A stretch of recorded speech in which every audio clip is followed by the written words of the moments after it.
तो चैप्टर 1 मैंने इसलिए आपको ये बोला था कि इसका पता रहना इसलिए ज़रूरी है क्योंकि चैप्टर 2 इसके बेसिस पे ही है। चैप्टर 1 जो है चैलेंजेस ऑफ नेशन बिल्डिंग के ऊपर ये चैप्टर था, ठीक है। और इसमें सबसे पहले जो शुरुआत हुई तो उन्होंने ये बताया हमारा पार्टीशन कब हुआ। तो 14 से 15 अगस्त की रात की बात थी 1947 में। जवाहरलाल नेहरू ने एक स्पीच दी थी, ट्राइस्ट ऑफ डेस्टिनी। वो एक स्पीच बड़ी फेमस थी, उसके बेसिस पे हम लोग वहाँ पे आज़ाद हुए और हिंदुस्तान और पाकिस्तान, इंडिया और पाकिस्तान यहाँ पे डिवाइडेड हो गया था। यहाँ पे 2 गोल्स के ऊपर हम लोगों ने अचीव किया। 2 गोल्स हमने जो है अचीव करने की कोशिश करी थी या अग्री किया था हम लोगों ने कि सबसे पहली बात हम लोग जो है डेमोक्रेटिक गवर्नमेंट के थ्रू काम करेंगे एंड दूसरी बात सब लोगों का भला हम लोग यहाँ पे करना चाहते हैं। इजी काम नहीं था, काफ़ी सारे चैलेंजेस हमारे सामने थे जो कि इन्होंने यहाँ पे ब्रीफ किए हैं। 3 चैलेंजेस थे जो सबसे मेजर थे। सबसे ऊपर नेशनल इंटीग्रेशन था सॉरी सबसे ऊपर नेशनल इंटीग्रेशन था जो कि हमने पढ़ा ही है अभी। प्रिंसले स्टेट्स का इंटीग्रेशन और जो है नॉर्मल जो स्टेट्स थी उनका इंटीग्रेशन हम लोगों ने टोटली यहाँ पे पढ़ा, ठीक है।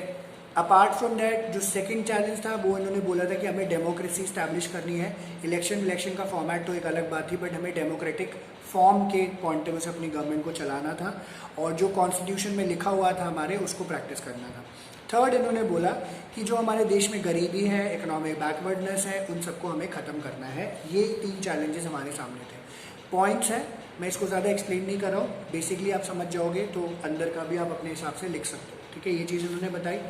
उसके बाद ये जब आगे आते हैं तो कहते हैं हम लोग कैसे पार्टीशन हुए। तो हमारा पार्टीशन वही था, 15 अगस्त को तो हमें इंडिपेंडेंस मिल गई थी और आप देखोगे 10 दिन और हैं हम पतंग उड़ा रहे होंगे। आई वो काटे, मेरे को पतंग उड़ाने का बहुत शौक है। तो if you like to gift me something तो आप पतंग और चरखड़ी दे देना मेरे को, तो मज़ा आएगा, ठीक है। तो ये हुआ। तो 2 नेशन थ्योरी का कॉन्सेप्ट यहाँ पे लगा था, ठीक है। 2 नेशन थ्योरी जिसमें इंडिया और पाकिस्तान को अलग कर दिया गया, कॉन्सेप्ट यही था। मुस्लिम लीग ने एडवांस किया था 2 नेशन थ्योरी। उन्होंने ये बोला कि 2 तरीके की कम्युनिटी हमारे हिंदुस्तान में रहती है, हिंदू रहते हैं, मुसलमान रहते हैं। हिंदू जो है हिंदुस्तान में रहे, पाकिस्तान जो मुस्लिम जो है वो पाकिस्तान में चले गए। हालांकि कांग्रेस ने इसको टाइम टू टाइम अपोज किया था बट उसके बावजूद भी जो है काफ़ी सारी डेवलपमेंट्स हुई और हिंदुस्तान और पाकिस्तान अलग हो गया। ये इन्होंने यहाँ पे बताया, ठीक है। ओके दिशा, कुछ कह रहे हो क्या? तो अनम्यूट क्यों कर लिया? अच्छा ठीक है, ओके ठीक है। फिर इसका प्रोसेस बताया पार्टीशन का। इजी काम तो नहीं था। रिलीजियस मेजॉरिटी का जो प्रिंसिपल था वो इन्होंने फॉलो किया। हिंदूज एक जगह, मुस्लिम एक जगह। प्रॉब्लम हमारे सामने आई यहाँ पे, टेरिटोरियल के लेकर भी रहा। आइडिया सिंपल है बट ये पॉसिबल नहीं था। पंजाब और बंगाल जो है वो एक इशू यहाँ पे रहा था, थोड़ा सा यहाँ पे देखने को मिलता था। और जब डिवाइड हुए तो वेस्ट पाकिस्तान और ईस्ट पाकिस्तान का कॉन्सेप्ट हमारे सामने है। तो वेस्ट पाकिस्तान वाले जो थे वो आज का पाकिस्तान है। ईस्ट पाकिस्तान वाला जो है उसका नाम ईस्ट पाकिस्तान था बट उसको अब बांग्लादेश के नाम से बुलाते हैं पोस्ट 1971, ठीक है। ये फर्स्ट बुक में हम लोगों ने पढ़ा है, पोस्ट 1971, ठीक है। तो इसमें भी यही हुआ। सेकेंडली सारे मुस्लिम जो लोग हैं वो ऑब्वियसली पाकिस्तान नहीं जाना चाहते थे और खान अब्दुल गफ्फार खान जो फ्रंटियर गांधी थे और अनडिस्प्यूटेड लीडर थे, इनको उस नाम से जाना जाता था। इन्होंने जो है 2 नेशन थ्योरी को अपोज किया। इवेंचुअली इसकी वॉइस को दबा दिया गया, हम पार्टीशन हमारा हो गया। तो ऑब्वियसली 14-15 अगस्त की रात को एक बार में तो पॉसिबल नहीं था कि एक जो बोलते के साथ ही सारे लोगों ने पार्टीशन कर लिया। इसमें टाइम लगा और अचानक से बोला तो ज़रूर गया था, पीछे से तैयारी होके आ रही थी, ठीक है। तो ये क्लियर था, दोनों को डिवाइड कर दिया। फिर जो सबसे ज़्यादा प्रॉब्लम हुई माइनॉरिटीज़ को लेकर थी। जब ये डिवाइड होना शुरू हुए, हिंदुस्तान पाकिस्तान हुआ, लोग इधर उधर जा रहे थे, यहाँ से वहाँ ट्रैवल कर रहे थे, वहाँ से यहाँ, तो लोगों को मारा पीटा जाना शुरू हो गया। अपने घर में लोगों को ऐसा लगने लग गया कि हमारा कोई रिश्तेदार नहीं रहा, हमारी अपनी ज़मीन से हमें हटा रहे हैं, काम धंधा सब चीज़ें छोड़कर ये सब खत्म हो गया। तो जो आगे पॉलिटिकल लीडर्स थे हमारे, तो उन्होंने ये सोचा कि ये छोटी सी प्रॉब्लम है, जल्दी से ख़त्म हो जाएगा। बट किसी ने ये नहीं देखा था कि ये प्रॉब्लम और ज़्यादा बढ़ जाएगी। हिंदूज, मुस्लिम, सिख, ईसाई, ये सारे लोग आपस में लड़े जा रहे थे बहुत ज़्यादा। ये प्रॉब्लम हमें देखने को मिला, इसके कॉन्सिक्वेंसेस भी देखने को मिले। लोगों ने बोला कि मोस्ट एब्रेप्ट और ट्रैजिक ट्रांसफर ऑफ पॉपुलेशन था यहाँ पे। एट्रॉसिटीज़ दोनों साइड पे थी, किलिंग्स एंड एट्रॉसिटीज़ देखने को मिला था। ठीक है, रिलीजन के नाम पे, धर्म के नाम पे लोगों ने एक दूसरे को मारा पीटा, लोगों को उठाया, रेप किया विमेंस को, ये सब चीज़ें वहाँ पे देखने को मिली। तो ये भी देखा गया कि कुछ कम्युनिटी के लोग एक एरिया में, तो मुस्लिम जो है सिखों के एरिया में नहीं जा रहे थे, सिख जो है मुस्लिम के एरिया में नहीं जा रहे थे, ये सब देखा गया। ज़बरदस्ती लोगों से जो है माइग्रेट करने के लिए बोला गया, टेम्परेरी शेल्टर में रुकते थे, कहीं की भी एडमिनिस्ट्रेशन एक दूसरे का साथ नहीं दे रही थी। रेफ्यूजी कैंप्स में लोगों ने 2 महीने 4 महीने 6 महीने साल भर 2 साल वहाँ पे घुमाया, और रास्ते में बहुत लोगों को मारा गया, उनके धर्म को चेंज कराया गया ज़बरदस्ती। और इसका डिससेटिस्फैक्शन राइटर्स ने, पोएट्स ने, मूवीज़ में सब जगह देखने को मिला। और लोगों ने ये बोला, it is not division of country, it is also a division of hearts. ठीक है, डिवीजन ऑफ हार्ट्स के नाम से देखा गया। तो छोटी से बड़ी चीज़ें सब डिवाइड हो गई। कीबोर्ड तो था ही इस टाइम पे, क्या बोलते हैं उसको, टाइपराइटर यार, हाँ, typewriter, table, book, chair, police band, कपड़ा, ये वो फलाना फलाना, रेलवे पटरी, सब डिलीट हो, सब जो है वहाँ से ये लोग डिवाइड हो गए। 80 लाख लोग माइग्रेट हुए, 5 से 10 लाख लोग मारे चले गए। इसके अलावा एडमिनिस्ट्रेटिव कंसर्न्स भी थे हमारे, ठीक है। तो लोगों ने कंसर्न शो करने किया कि इतने सारे मुस्लिम जो है वहाँ पे चले गए हैं, तो क्या हमारी कंट्री सिर्फ हिंदू की बन गई है? क्या हमारी कंट्री अब जो है बाकी सारे रिलीजन को साइडलाइन कर देगी, या उनको नहीं देखेगी, या माइनॉरिटीज़ को कैसे ट्रीट करेगी? ये एक जो है टेंशन वाली यहाँ पे बात थी। बट इंडिया ने बोला और हमारे लीडर्स ने बोला कि हम लोग जो है सेक्युलर हैं, हमें अपने कॉन्स्टिट्यूशन में लिख दिया है कि हम लोग सेक्युलर डेमोक्रेटिक है, इक्वालिटी देखेंगे, किसी का जो मर्जी तरीके का फेथ हो, चाहे वो हिंदू है मुस्लिम है जैसे, तो ये टेस्ट ऑफ सिटीजनशिप नहीं होगा। This ideal was cherished in our constitution, जब ये लिखा गया था। ठीक है, ये इसका ब्रीफ हो गया, इन्होंने बताया। फिर इसके बाद इन्होंने ये बोला प्रिंसली स्टेट्स की बारी है। मैंने आपको बता दिया प्रिंसली स्टेट्स वो स्टेट्स थे जहाँ पे राजा डायरेक्टली रूल करता था। कुछ जो ब्रिटिश एडमिनिस्ट्रेटिव स्टेट्स थे वहाँ पे डायरेक्टली ब्रिटिशर करते थे, और इनका सिस्टम इस तरीके से चलता था। और ऑब्वियसली प्रिंसली स्टेट्स में इन्होंने बोल दिया था कि आप राजा जो हो भाई साहब, अगर आपको रूल करना है हमारे कहे से चलना पड़ेगा, नहीं करोगे तो नहीं चल पाओगे। इसको बोला जाता था पैरामाउंसी और the suzerainty of the British crown. ठीक है, उस टाइम पे 565 स्टेट्स हमारे होते थे, और ब्रिटिशर्स ने अपने कन्वीनियंस के हिसाब से इसको डिवाइड कर रखा था, जो भी जिस तरीके से, ताकि एडमिनिस्ट्रेशन हम लोग पूरा कर रहे हैं। आप देखोगे 15वें पेज नंबर पे जो मैप देख रहे हो आप, तो लगभग जो राजस्थान है, गुजरात है, और कुछ पोर्शन ऑफ मध्य प्रदेश है, कुछ पोर्शन ऑफ उत्तर प्रदेश है, ये सब एक जगह कवर्ड है ब्लू में। ठीक है, प्रिंसली स्टेट्स का पार्ट है। तो कन्वीनियंस के हिसाब से अपना काम कर रहे थे। ठीक है, अब क्या हुआ, ब्रिटिशर्स के जाने के बाद एक टेंशन यहाँ पे हुई। तो उन्होंने बोला कि भाई साहब, ब्रिटिशर्स ये बोल के चले गए कि any state, any princely state और any state of the Indian union उस टाइम पे नहीं था। उन्होंने बोला कि free to join any country, आप इंडिया ज्वाइन कर लो, पाकिस्तान ज्वाइन कर लो, या फिर अलग रह लो, कोई दिक्कत वाली बात नहीं। तो प्रॉब्लम सामने आना शुरू हुई। ट्रावनकोर के रूलर ने मना कर दिया, निज़ाम के रूलर ने मना कर दिया, हैदराबाद के निज़ाम ने मना कर दिया, जूनागढ़ में मना कर दिया गया, जम्मू कश्मीर ने मना कर दिया, मणिपुर में मना कर दिया गया। ये सारे इश्यूज जो हमारे सामने होते हुए नजर आए। इसको संभालने के लिए, बिकॉज हम चाहते थे इसको नेशनल इंटीग्रेशन का जो मुद्दा था, सबसे पहले वाला जो चैलेंज था, क्योंकि हमें इकट्ठा करना था, सरकार ने अप्रोच करी। गवर्नमेंट का अप्रोच ये था कि वो हमारे देश के टुकड़े और ज़्यादा होने नहीं देना चाहती थी। उन्होंने ये बोला कि हम लोगों को एक रास्ता अडॉप्ट करना है। उस रास्ते को अडॉप्ट करने के लिए, उस पर चलाने के लिए सरदार वल्लभ भाई पटेल जो है उन्होंने इनिशिएटिव लिया। और मैंने आपको बोला था सरदार पटेल मूवी है, यूट्यूब पे भी है, फ्री है, प्लीज़ देखो। ये आगे के 2-3 चैप्टर्स बहुत अच्छे से क्लियर होते हैं आपको। ठीक है, प्लीज़ टाइम निकाल के देख लो, मज़ो आ जाऊगा। ठीक है, तो चैप्टर क्लियर हो जाएंगे। तो सरदार वल्लभ भाई पटेल थे, इन्होंने हिस्टोरिक रोल प्ले किया। ये डिप्टी प्राइम मिनिस्टर और होम मिनिस्टर होते थे उस टाइम पे। इन्होंने नेगोशिएट करके प्रिंसली रूलर्स और बाकी सारे स्टेट्स को अपने पाले में लेकर आने की कोशिश करी ताकि ये छोड़ के नहीं जा पाए। डिफिकल्टीज थी। आज हमें जो है बहुत आसान काम लगता है, बट ये बहुत स्किलफुली उन्होंने किया, बहुत परसुएसिवली उन्होंने किया, और जाके ये ठीक काम हो गया। गवर्नमेंट की अप्रोच 3 बेसिक कंसिडरेशंस पे थी। पहले उन्होंने नोट किया कि प्रिंसली स्टेट्स वाले लोग जो है हमारे साथ रहना चाहते हैं। दूसरा इन्होंने बोला अगर ये हमारे साथ रहना चाहते हैं और स्टेट्स हमारे साथ इंटीग्रेट होना चाहते हैं, तो हम इनको ग्रेटर अटॉनमी देंगे, फ्रीडम, थोड़ी सी अटॉनमी का मतलब इंडिपेंडेंस या फ्रीडम हम लोग देंगे, अपने हिसाब से काम कर सकते हैं। डीमार्केशन की बात करेगी, नई टेरिटरी किस तरीके से बनेगी, उस तरीके से देखा गया। 15 अगस्त से पहले इन्होंने ये बोला गया था कि पीसफुल नेगोशिएशंस इन लोगों ने कर दी थी कि इस तरीके से अपने हमें स्टेट्स बनाने हैं। एंड इसके लिए क्या किया गया, जो हमारे सरदार वल्लभ भाई पटेल और हमारी जो गवर्नमेंट थी, उन्होंने इंस्ट्रूमेंट ऑफ असेशन साइन कराया सब लोगों से कि इंस्ट्रूमेंट ऑफ असेशन में लिखा हुआ था कि आप इंडियन यूनियन का पार्ट बनना चाहते हो। एंड वो सारे डॉक्यूमेंट जिन जिन लोगों ने साइन किया वो लोग इंडियन यूनियन का पार्ट बन गए। बट हैदराबाद, मणिपुर, JNK और जूनागढ़, इन लोगों, ये सारे लोग जो भाई साहब थे, इन्होंने मना कर दिया। सर इसमें वो है ना मेनली कि लैंग्वेज के बेसिस पे डिवाइड। हाँ, वो आगे आएगा। हाँ, इन्होंने मना कर दिया कि हम जो है इंडियन यूनियन का पार्ट नहीं बनना चाहते, हम जो है कंट्री बनाएंगे अपनी, हम अपना देश अलग बनाएंगे इस तरीके से। तो हैदराबाद वाले निज़ाम की हुई थोड़ी सी पिटाई, डायरेक्टली नहीं इनडायरेक्टली। तो हैदराबाद के निज़ाम थे, देखो कैसे, मतलब शक्ल देखो बेचारे की उतरी से है। पेज नंबर 17 पे सरदार वल्लभ भाई पटेल हंस रहे हैं, निज़ाम की शक्ल पे 12 बज रहे हैं। सबसे बड़ा प्रिंसली स्टेट था और ऑब्वियसली इसको जो है सबसे रिचेस्ट मैन भी माना जाता था वर्ल्ड में उस टाइम पे।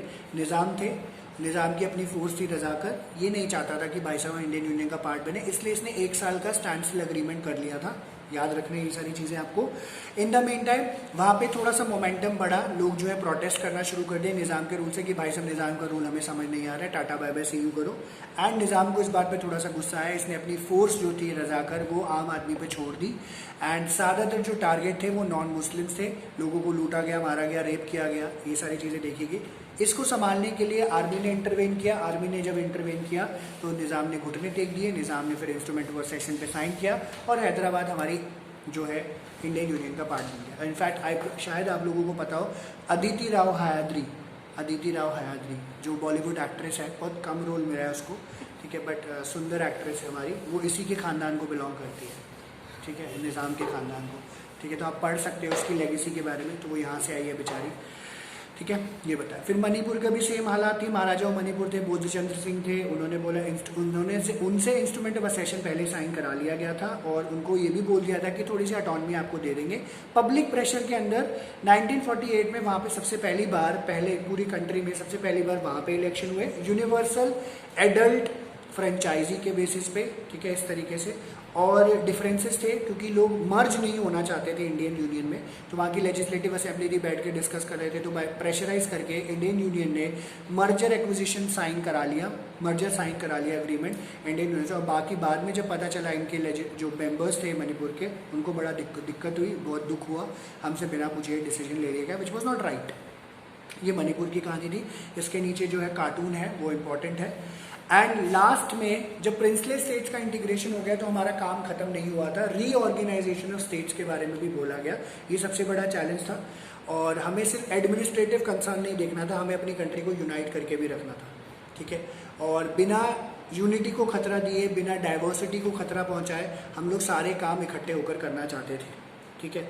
ये चीज़ करी गई। तो ऑब्वियसली था क्या कि पुराने टाइम पे जब इंडियन नेशनल कांग्रेस की समिट हुआ था, मीटिंग हुई थी, तो वहाँ पे डिसाइड हुआ था कि हम लैंग्वेज के बेसिस पे जो है सारे स्टेट्स को डिवाइड करेंगे। बट जब हमें आज़ादी मिली, जब हम आज़ाद हुए, इंडिपेंडेंस मिली, तो सारे लीडर्स ने अपने हाथ खड़े कर दिए। उनको ये महसूस हुआ कि ऑलरेडी इंडिया डिवाइड हो चुकी है, अगर फर्दर इसको डिवाइड किया जाएगा तो प्रॉब्लम और ज़्यादा बढ़ जाएगी, सेपरेटिज्म का खतरा बढ़ जाएगा, अलग हो जाएगा, लोग डर रहे थे उस बात से। हाँ डेली सर बोलो, ठीक है, क्लियर हो रहा है नहीं? ठीक है, ठीक है। तो ये चीज़ करी गई, तो इंडिपेंडेंस के बदलाव आए।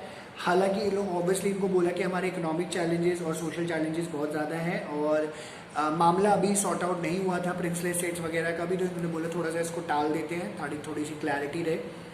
तो ये जो डिसीजन था नेशनल लीडरशिप का, ये लोकल लीडर्स ने चैलेंज किया। इसके अगेंस्ट जो है ये जो नीचे वाला पोर्शन तमिलनाडु, आंध्र प्रदेश का, अगर आप इस टाइम पे देख सकते हो, यहाँ पे मूवमेंट शुरू हुआ, विशाल आंध्रा मूवमेंट, पोटी श्रीराम उलुका था, जो कि फ्रंटियर गांधी के नाम से थे, एक minute, veteran Gandhi, not frontier, veteran Gandhi थे। और ये 56 डेज के फास्ट पे चले गए। 56 डेज के फास्ट के बाद इनकी डेथ हो गई। डेथ की वजह से लोग परेशान हो गए, तो उन्होंने बोला कि भैया, लोगों ने तोड़फाड़ करना शुरू करा, लोगों ने मारना शुरू करा, आम आदमी की जाने गई, पुलिस वाले मारे गए।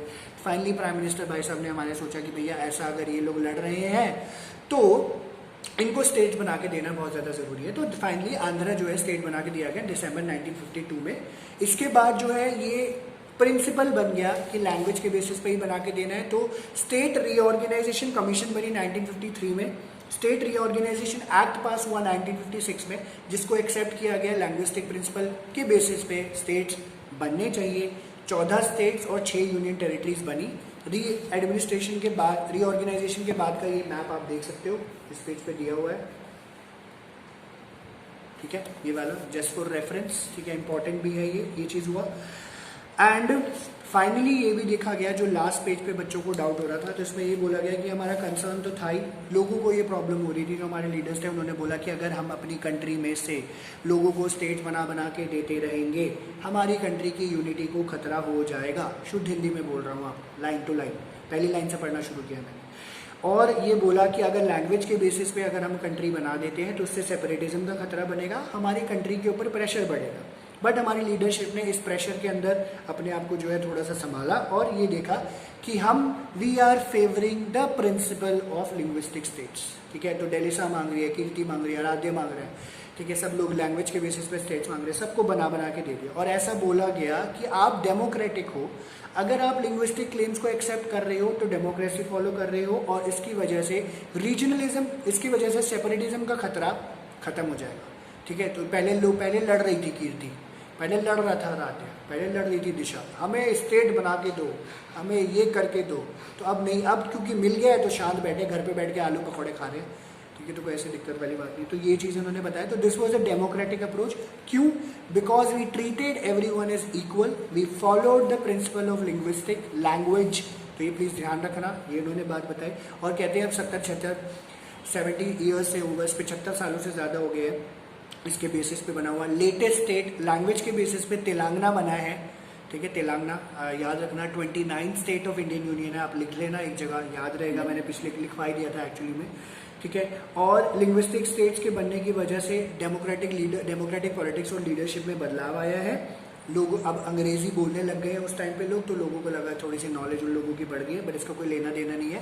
बट फाइनली लिंग्विस्टिक रीऑर्गेनाइजेशन की वजह से they also gave some uniform basis to drawing of the state boundary. So for example कि Kirti being a prime minister of India या Aaradhya being a prime minister of India, उसके सामने अभी कोई मुद्दा आता है कि कोई मांग रहा है स्टेट, तो हमारे पास वो बेसिस क्या है, वो हमारे पास बेसिस है लैंग्वेज। अगर आपकी लैंग्वेज है और उसके लोग ज़्यादा हैं तो आप स्टेट बना के दे सकते हैं, which the same criteria which was followed in recent times by creating Telangana as a state, जहाँ पे लैंग्वेज को रोल दिया गया, क्योंकि ये बहुत पुराना मुद्दा था जो चला आ रहा था, ये जाके जो है 29 स्टेट बनाए गए। और इसका मतलब ये नहीं था कि हमारी कंट्री डिसइंटीग्रेट हो रही है, हमारी कंट्री एज इट इज़ रही, बल्कि और नेशनल यूनिटी हमारी बढ़ गई। साथ के साथ ये भी बोला गया कि लिंग्विस्टिक स्टेट से हमने ये भी एक्सेप्ट किया कि डाइवर्स हैं हम लोग, और एक्सेप्ट भी कर रहे हैं, यूनाइटेड भी रहेंगे। और जब हम बात करते हैं कि हमने डेमोक्रेसी को अडॉप्ट किया, इसका मतलब ये नहीं है कि हमने सिर्फ डेमोक्रेटिक कॉन्स्टिट्यूशन को अडॉप्ट किया, इसका मतलब ये भी नहीं है कि सिर्फ हमने फॉर्मेट ऑफ इलेक्शंस को अडॉप्ट किया, इसका मतलब बहुत बड़ा था। इसका मतलब ये था कि हम लोग जो है डाइवर्सिटी को एक्सेप्ट कर रहे हैं, रिकॉग्नाइज कर रहे हैं, जो कि कभी कभी ऑपोजिशनल हो सकता है, ठीक है। तो कीर्ति तो चावला मांग रही थी स्टेट बना के, तो आराध्य रेऊ मांग रहा था, ऑपोजिशनल है।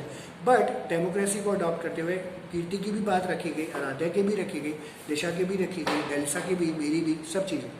एंड इसीलिए बोला गया है कि democracy in other words was associated with plurality of ideas in life, क्योंकि ऑब्वियसली हिंदू, मुस्लिम, सिख, ईसाई, जैन, पारसी, बुद्धिस्ट, ये वो अल्लाह, सारे लोग जो है सब प्लुरलिटी उस लाइफ शो करते हैं।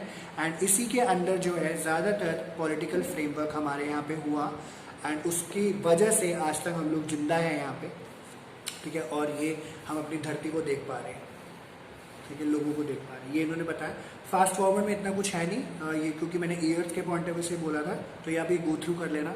पिछली वाली जो वीडियो हमने लास्ट रिकॉर्ड करी थी उसमें मैंने आपको बता दिया था सारा, ठीक है। आई होप ये क्लियर हो गया हो। स्टिल जिसके जो स्पेसिफिक डाउट थे, अगर स्टिल लग रहा है कि कुछ नहीं समझ आया है तो अनम्यूट करके प्लीज़ पूछ लो। हाँ जी, मैं होल्ड पे हूँ, कोई नहीं, आगे चैप्टर नहीं करेंगे, अब इसमें से पूछ लो। कीर्ति क्लियर है, आराध्य, दिशा, डेलिसा समझ आ गया? देख लो कोई दिक्कत नहीं, देख लो एक बार आराम से और देख लो। पलक आप भी देख लो, किसी और को कुछ और पूछना है तो प्लीज़ देख ले।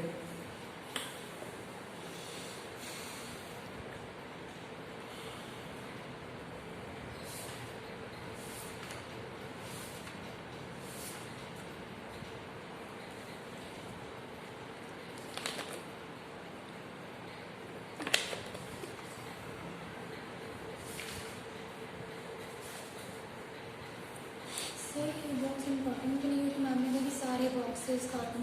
मैं बताऊँगा, वही वही करना है बस।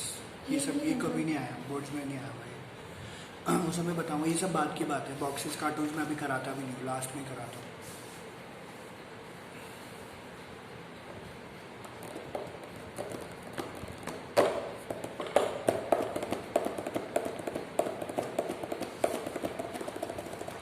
आराम से देख लो, स्टिल कुछ डाउट लगता है तो पूछो प्लीज़। हाँ दिशा कुछ कह रहे हो? क्या दिशा, कौन सा? मुझे सुनाई नहीं दिया। Government approach second paragraph. Government approach second paragraph, okay. हाँ बताओ दिशा। सर एक और बार समझा दूँ? ओके।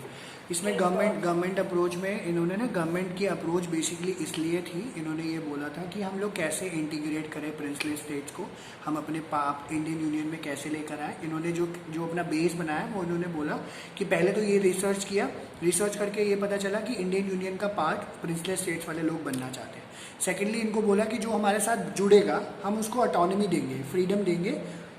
ये फ्रीडम JNK में थी, ये फ्रीडम आज जो है नॉर्थ ईस्ट में भी है, क्योंकि नॉर्थ ईस्ट में कल्चरल एस्पेक्ट थोड़े से ज़्यादा स्ट्रॉन्ग है, तो हमारा वहाँ पे कॉन्स्टिट्यूशन ढंग से काम नहीं करता, जैसे JNK में नहीं करता था। अब JNK में तो आर्टिकल 370 रिमूव कर दिया तो अब करता है, ठीक है। आइडिया ये था कि प्लूरैलिटी को एक्सेप्ट किया जाए, फ्लेक्सिबल अप्रोच रहे कि सारे लोग हमारे साथ बने रहे। थर्डली इन्होंने बोला in the backdrop of partition already चल रहा था, जिसकी वजह से हमारे सामने क्लैरिटी आई। हिंदुस्तान पाकिस्तान तो डिवाइड हो गया था, अब फर्दर जो है डिवीजन लोगों की मांग रहे थे, तो इन्होंने ये बोला इंटीग्रेशन के ऊपर ज़्यादा इंपॉर्टेंट माना गया। Consolidation of territorial boundaries of the nation had assume supreme importance. तो सारी चीज़ों को छोड़कर जो हुआ जैसे नहीं हुआ, इन्होंने फोकस किया कि हमें अपनी कंट्री को इंटीग्रेट करना है, बाउंड्रीज़ को कंसोलिडेट करके चलना है, टेरिटोरियल बाउंड्रीज़ को कि हमारे साथ बने रहे लोग, इस तरीके से इन्होंने बोला और ये आज तक ऐसा चल रहा है। ठीक है दिशा?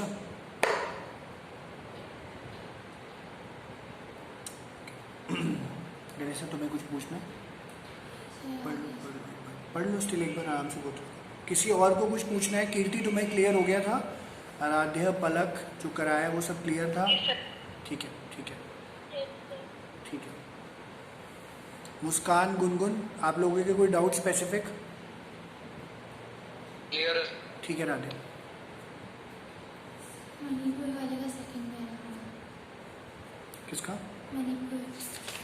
मणिपुर का सेकंड पैराग्राफ, ओके। डेलेसा ने यहाँ पे मणिपुर वाले का सेकंड पैराग्राफ पूछा है, तो ये मैंने फटाफट ही बता दिया था, बट ये थोड़ा सा टेक्निकल तो ज़्यादा नहीं है, उन्होंने प्रोसेस ही बता रखा है। जैसे वहाँ पे लेजिस्लेटिव असेंबली के बात में, जैसे हमारे यहाँ राज्यसभा लोकसभा होता है, तो वहाँ के भी अपनी असेंबली थी, ठीक है। तो इस तरीके से बोला गया। तो ये कहते हैं मणिपुर का था असेंबली, और वहाँ पे डिफरेंसेस थे कि क्योंकि मणिपुर के साथ इंडिया मर्ज नहीं करना चाहती थी, तो स्टेट कांग्रेस जो वहाँ की कांग्रेस पार्टी थी वो चाहती थी कि इंडिया के साथ मर्ज हो जाए, बाकी लोग नहीं चाहते थे। गवर्नमेंट ने क्या किया, मणिपुर के राजा को प्रेशराइज किया और बोला कि भाई आपको अग्रीमेंट साइन करना पड़ेगा सितंबर 1949 में, और एग्रीमेंट साइन करा लिया बिना लेजिस्लेटिव मेंबर्स से पूछे हुए। और इसकी वजह से लोगों को बहुत बुरा लगा कि हमसे बिना पूछे जो है आपने जो है साइन कर दिया, जिसके रिपरकशंस आज भी वहाँ पे देखे जाते हैं। अग्रीमेंट था क्या सर? मर्जर एग्रीमेंट था कि आप इंडियन यूनियन के साथ मर्ज होना चाहते हो।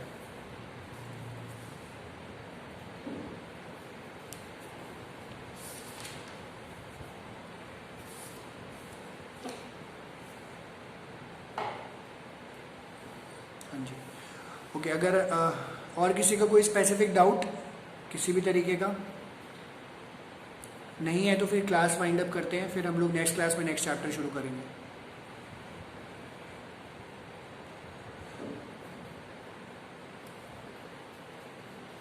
ओके ठीक है, तो आई होप नहीं है, ठीक है, कोई नहीं। ब्रीफ मैंने कर दिया था, वीडियो इसकी भी रिकॉर्ड कर ली है मैंने, तो ये मैं आपके साथ शेयर कर देता हूँ, ठीक है। तो आप अब जो है नेक्स्ट क्लास में फिर इसका सेकंड चैप्टर हम लोग शुरू करेंगे, तो आई होप क्लियर हो। स्टिल एक बार दोबारा पढ़ लीजिएगा, ठीक है। तो आज हम इतना ही कर रहे हैं फिर, ठीक है।